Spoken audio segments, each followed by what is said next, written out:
Brexit Party leader Nigel Farage lashed out against Tory MPs Iain Duncan Smith and Jacob Rees-Mogg as he urged Boris Johnson to deliver on his promise to free the UK from EU shackles regardless of the withdrawal agreement signed with Brussels.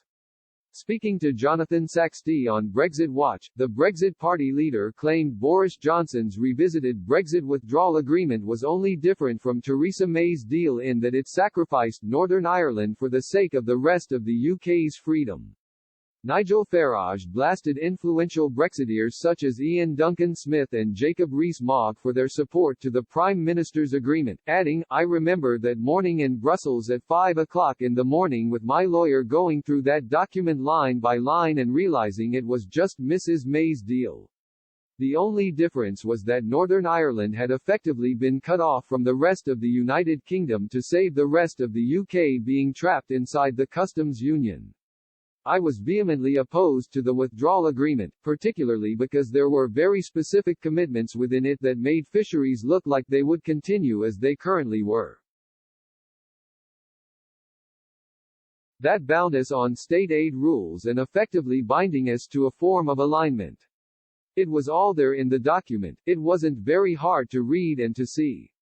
And yet the Conservative Party said it was marvelous. Iain Duncan Smith saying it's tremendous. And people like Jacob Rees-Mogg saying isn't it wonderful? I kept thinking no, it's not wonderful at all. It's awful. He added, the British electorate voted for us not to be tied to those rules and that I think does supersede what was in the agreement. Mr. Farage said that Boris Johnson still has the chance to force the EU to concede on its red lines at the last minute. The Brexit Party leader urged the Prime Minister to be bold and not cave into Michel Barnier's demands. He told Saxty that British compromises would doom the Conservative Party, adding, their basic sense of self-survival means they will not collapse to all of those demands. I suspect there will be a deal that is struck at the last minute. I suspect it won't give all the things that I and the Brexit Party would want.